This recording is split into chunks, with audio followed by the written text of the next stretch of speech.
नव दुर्गा सनातन धर्म में भगवती माता दुर्गा, जिन्हें आदि शक्ति जगत जननी जगदम्बा भी कहा जाता है, भगवती के 9 मुख्य रूप हैं जिनकी विशेष पूजा व साधना नवरात्रि के दौरान और वैसे भी विशेष रूप से की जाती है। इन 9 दुर्गा देवियों को पापों की विनाशिनी कहा जाता है। हर देवी के अलग अलग वाहन हैं, अस्त्र शस्त्र हैं, परंतु ये सब एक हैं और सभी परम भगवती दुर्गा जी से ही प्रकट होती है। शारदीय नवरात्र इस पावन अवसर पर माता दुर्गा की कृपा पाने का ये सुनहरा मौका है। अगर आप चाहते हैं कि इस नवरात्रि में आपकी तिजोरी भरी रहे, घर में सुख समृद्धि और शांति का वास, तो कुछ खास उपाय जरूर करें। इन सरल उपायों से आप माता दुर्गा को प्रसन्न कर सकते हैं और अपनी किस्मत का ताला खोल सकते हैं। नवरात्रि में माँ दुर्गा की पूजा विशेष फलदायी है। नवरात्रि ही एक ऐसा पर्व है जिसमें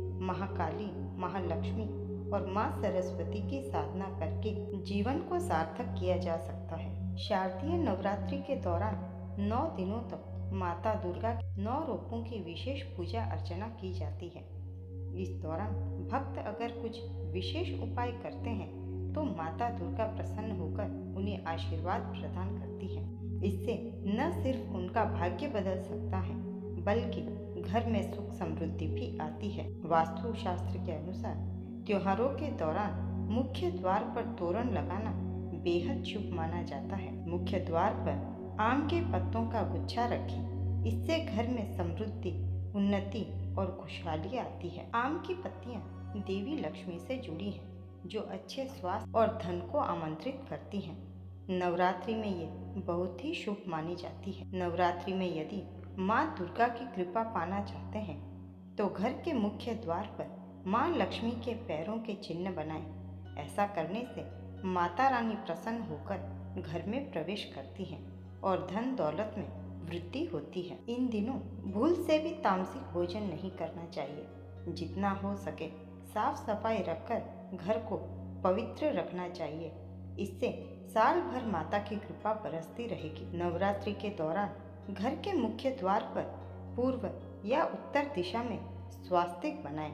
मान्यता है इससे घर में सकारात्मक ऊर्जा का संचार होता है और परिजनों के सुख सौभाग्य में वृद्धि होती है। इसके साथ ही घर के सभी सदस्य स्वस्थ रहते हैं। वास्तु के अनुसार नवरात्रि में माँ दुर्गा की प्रतिमा को उत्तर पूर्व दिशा यानी ईशान कोण में स्थापित करना शुभ माना जाता है। अगर ईशान कोण संभव ना हो तो उत्तर या पश्चिम दिशा में तस्वीर रख सकते हैं, लेकिन माता की प्रतिमा को भूलकर भी दक्षिण दिशा में ना रखें। कन्याओं को भोजन करवाने और उन्हें उपहार देने से माँ दुर्गा अति प्रसन्न होती है। नवरात्रि में देवी पुराण, दुर्गा सप्तशती आदि शास्त्रों का पाठ करने से मन को शांति मिलती है और आध्यात्मिक उन्नति होती है।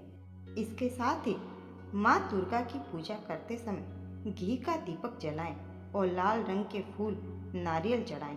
माँ दुर्गा को पान के पत्ते बेहद प्रिय माने जाते हैं। ऐसे में यदि आप उन्हें पान के पत्ते अर्पित करते हैं तो माँ दुर्गा प्रसन्न हो जाती हैं। पूजन में हमेशा लाल रंग के आसन का उपयोग उत्तम होता है। आसन लाल रंग का और ऊनी होना चाहिए। नवरात्रि पर माता रानी के 16 श्रृंगार के सामान अर्पित करते समय कुछ खास बातों का ध्यान रखना जरूरी है। नवरात्रि पर माता रानी को लाल रंग की गोटेदार चुनरी चढ़ाना शुभ माना जाता है। माता रानी को चढ़ाए जाने वाला गजरा असली फूलों का बना होना चाहिए। गुलाब या मोगरे के फूलों का बना हुआ गजरा सबसे शुभ माना जाता है। इसके साथ ही इस बात का भी ध्यान रखें कि श्रृंगार के सामान में कोई भी वस्तु काले रंग की न हो। नवरात्रि पर माता रानी के 16 श्रृंगार का बहुत ही खास महत्व होता है। ऐसी धार्मिक मान्यता है कि नवरात्रि पर जो माता रानी को 16 श्रृंगार अर्पित करता है उसकी सभी मनोकामनाएं पूर्ण होती है। घर में सुख और समृद्धि आती है और सुहागिन महिलाओं का सौभाग्य हमेशा बना रहता है। सौभाग्यवती महिलाओं को अपने अखंड सौभाग्य के लिए नवरात्रि के दिनों में माता रानी को 16 श्रृंगार की सामग्री अवश्य अर्पित करनी चाहिए।